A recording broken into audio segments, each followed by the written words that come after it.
Have you ever noticed that silence? The one that falls over a room when someone talks about how much they miss their family. And there's that one person who just doesn't join in. They smile, they nod, but you can tell they don't relate. They don't feel that ache, that longing. They don't miss their family at all. And this is where the judgment begins.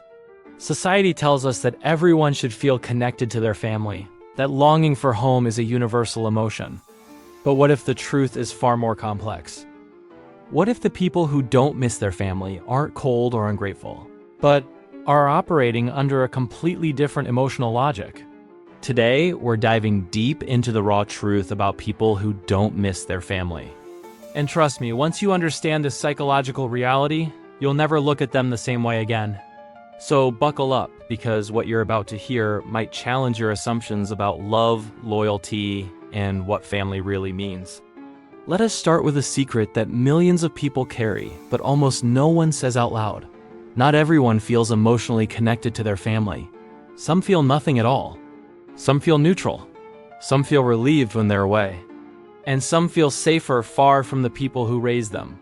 Society often treats this as abnormal, like a psychological defect. But what if it's not a defect at all? What if it's a natural response to something much deeper? Because here's the truth. People don't fail to miss their family for no reason. There's always a story behind it. A pattern, a wound, a psychological blueprint formed long before adulthood. And for many, it starts in childhood. You see, missing someone isn't random. It requires emotional attachment, safe, affirming, consistent attachment. But people who don't miss their family often grew up without these essential emotional ingredients. They might have experienced inconsistent affection, unpredictable attention, or emotionally absent parenting. Maybe they had to be the caretaker instead of the child, or face criticism instead of comfort. Their brain learned a powerful lesson that the world rarely acknowledges. Don't depend on them. And when the brain learns that, it shuts down the missing reflex. It doesn't ache. It doesn't long. It doesn't reach back for what never felt safe to begin with. Missing someone is not a moral duty. It's an emotional response built from connection. If there's no connection, there's no longing. People who don't miss their family often grow up hearing subtle messages like, "You're ungrateful," or "You don't value family," or "You're cold." But here's the truth no one tells them. They are not bad children. They are not broken. They did not fail at love. Their emotional system simply adapted to an environment where attachment wasn't rewarded, where closeness was uncomfortable, and where independence was safer than dependence. The world calls it detachment. Psychology calls it adaptation. But internally, it just feels like a quiet void where that longing is supposed to be. This is how emotional self-reliance is born. Some people learn to self-regulate very early in life. Too early. They soothe themselves, comfort themselves, and protect themselves. They learn to carry their own emotions because there's no one emotionally available to carry them. This creates a deep internal message. I am on my own. And when the mind accepts that belief, something fascinating happens. It stops expecting emotional nourishment from others. So what does that mean for missing family? It means the emotional hunger never really formed. If you never felt fed, you don't crave the meal. It's not that they don't like their family or that they don't care. It's that they don't rely on anyone emotionally, and missing someone is a form of reliance. And the judgment they face for this hurts more than people think. Friends might make comments like, "Wow, you never visit," or "Don't you feel guilty?" Family is everything. But this kind of pressure doesn't create connection, it creates resentment. What people don't realize is that for some, family was never a source of comfort. It was a source of stress, fear, suffocation, or just emptiness. You cannot miss a place where you never felt seen. You cannot long for someone who never met you emotionally. You cannot feel homesick for a place that never truly felt like home. And deep down, these individuals know this truth, even if they never say it out loud.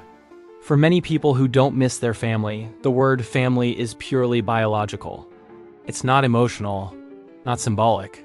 They see family as people you share DNA with, individuals connected by circumstance, not connection. For them, emotional family friends, mentors, partners takes priority. These individuals often build stronger bonds with the people they choose, rather than the people they were born to. And this confuses society because society believes biological family should be the center of our emotional life. But for them, Family is just one part of the story, not the whole book. And here is something most people never admit. Some feel more themselves when they are far from family. They breathe easier. They feel more grounded, more emotionally light. Some discover their real personality only when that distance exists. This doesn't mean they hate their family. It means distance gives them emotional safety, mental clarity, and freedom from old roles and expectations. Sometimes the greatest act of self-preservation is distance. And those who don't miss their family often feel calmer, not colder, because of it. Now, here's the paradox. People who don't miss their family aren't necessarily emotionless. In fact, many feel emotions very intensely. They just don't attach those emotions to their family of origin. They can love deeply, care fiercely, and bond strongly, but usually with people outside that family structure. Their emotional world is vibrant, but selectively open. And here's the part most people never see. They often mourn the idea of a family more than the family itself. They grieve the version of parents they wish they had. They miss the childhood they never experienced. They long for the emotional closeness that never existed. It's not that they don't miss their family. It's that they miss the version of family they deserved. There usually comes a moment in adulthood, maybe in therapy or during a quiet night alone when it all clicks. The realization hits. I don't miss them because I grew up without emotional connection. I learned to survive without anyone. My emotional wiring is an adaptation, not a flaw. And that realization doesn't bring guilt, it brings freedom. Suddenly, everything that felt wrong makes perfect sense. Their silence, their distance, their lack of longing, it all makes sense. Their preference for a chosen family makes sense. And in place of that feeling of being different, something new emerges. Self-understanding and self-compassion.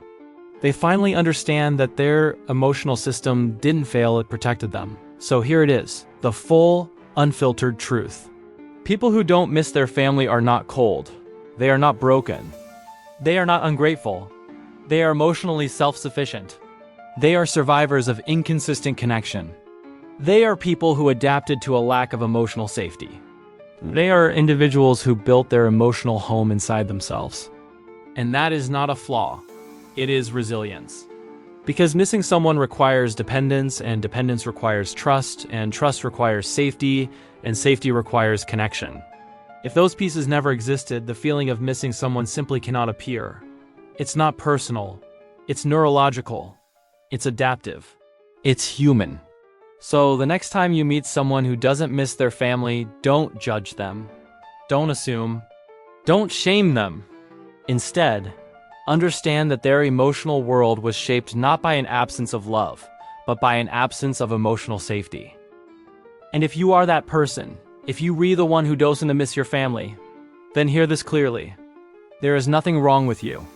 Your emotional wiring makes sense. Your boundaries are valid. Your independence is earned. Your story matters. You are not empty or detached. You are someone who learned to grow without what others had. And you survived anyway. If this video spoke to you, if you saw yourself between the lines, or if it helped you finally understand someone in your life, then don't leave without hitting like and subscribing to the channel. Because here, we explore the truths that most people are too afraid to say out loud. And trust me, the next episode will dive even deeper into the psychology of emotional independence. So stay with us. Your understanding of human behavior is about to expand in ways you never imagined.